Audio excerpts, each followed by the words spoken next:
He just can't seem to help himself. Left-wing NBC News anchor Chris Matthews is no stranger to putting his foot in his mouth, but he's really outdone himself this time with his latest racially charged remark. Watch this. Things took a turn for the political yesterday when President Obama and his family attended an Easter service across Lafayette Park at St. John's Church. The pastor, Dr. Louis Farrakhan, called out some on the religious right who he says are standing in the way of progress. Quote, "It drives me crazy when the captains of the religious right are always calling people back, for blacks to be back in the back of the bus, for women to be back in the kitchen, for gays to be in the closet, for immigrants to be on their side of the border." Now the response from Rushbo, Rush Limbaugh. That's an interesting take, that the president inspires it. Inspires racism. It may well be the case. So Obama's presence inspires this guy to go all divisive, all racist, and start jamming on the Republicans for wanting blacks in the back of the bus and women back in the kitchen, when he can't name a single person who does. But the president of the United States, you may be right, may have inspired that in this preacher. Well, actually, Rushbo, racism is the belief that one race, whites, should rule all others. Get your definition straight. Well, actually, Chriso, you need a new definition for what racism is. And if you need a dictionary, I'll be glad to send you one for free in the spirit of spreading the wealth around. Joining me now with reaction, the CEO of HermanCain.com, Fox News contributor, radio talk show host, and, yes, my friend, Herman Cain. How are you, sir? I'm fine, Sean. It's almost laughable.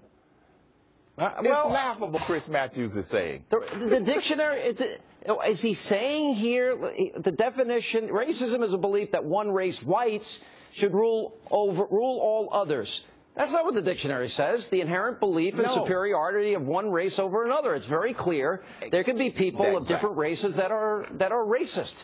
Is that hard for an NBC News anchor to figure out and maybe open up a dictionary once in a while? It's hard for Chris Matthews. Maybe he doesn't have enough black friends who's telling him the truth. You see, racism can be from white to black and black to white. Now, it's not as bad as it used to be.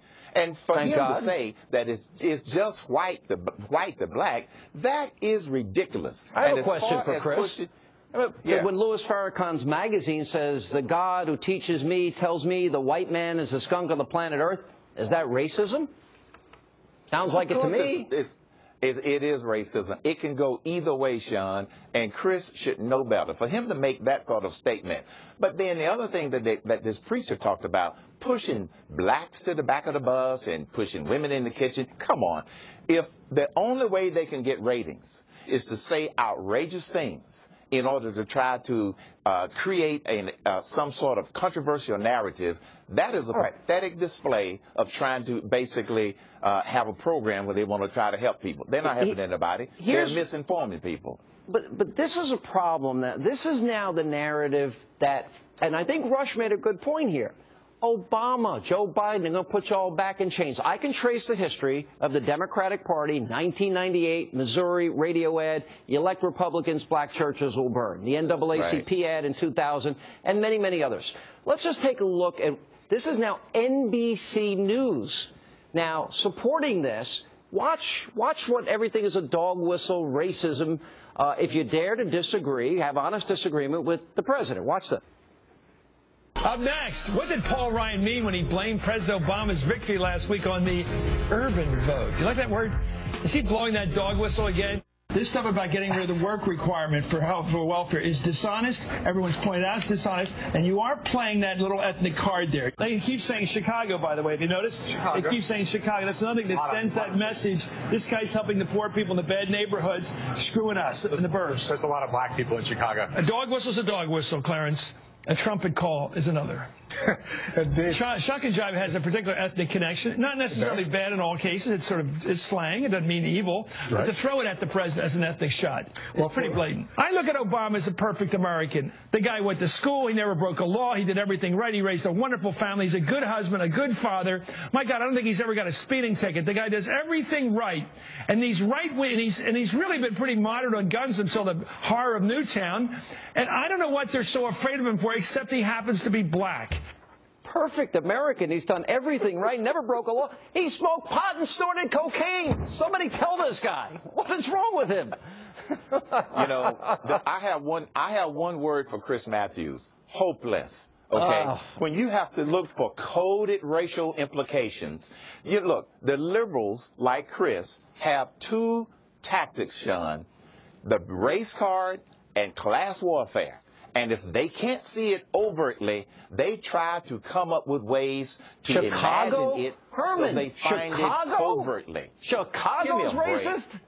Or you can't say urban. Urban's a radio format. You can't say urban anymore. No. Suburban, urban. You can't say these things. Dog whistle. All of that is just because they cannot refute anything that conservatives say, black or white, based upon logic and facts. It has to all be rhetoric. Let me play for you Dr. Quinn on the great one Mark Levin's show. He said some pretty profound things. This was from yesterday. They want to shut us up completely. Yeah. And that's why the attacks against me have been so vicious, because I represent, you know, an existential threat to them. They need to shut me up. They need to get rid of me. They can't find anything else to delegitimize me, so they take my words, misinterpret them, and try to make it seem that I'm a bigot. A lot of white liberals just don't like it, do they? Well, you know, they're the most racist people there are, because, you know, they put you in a little category, a little box. You have to think this way. How could you dare come off the plantation? You know, Herman, I thought of you when I heard that, because all these phony allegations were made against you. The second you got out of that presidential race, never heard another word again. Just went away. No, because because I was a threat. And now Dr. Carson is a threat. Why? Because he pointed out in his National Prayer Breakfast speech, he pointed out that the national debt is an issue. He said we need to replace the tax code. I don't care what you replace it with. He went down the line. He said our culture is under attack. He's exactly right. So what do the liberals do? We've got to shut him up because he is diametrically opposed to the record of President Obama, which is lousy. And so as a result, he is now the new target. You know, last night somebody said that you created a monster with Dr. Carson. Yeah, Leo Sean, I didn't know I was a creator. I didn't know you had that much power. What they are really saying is, people are listening to Dr. Carson.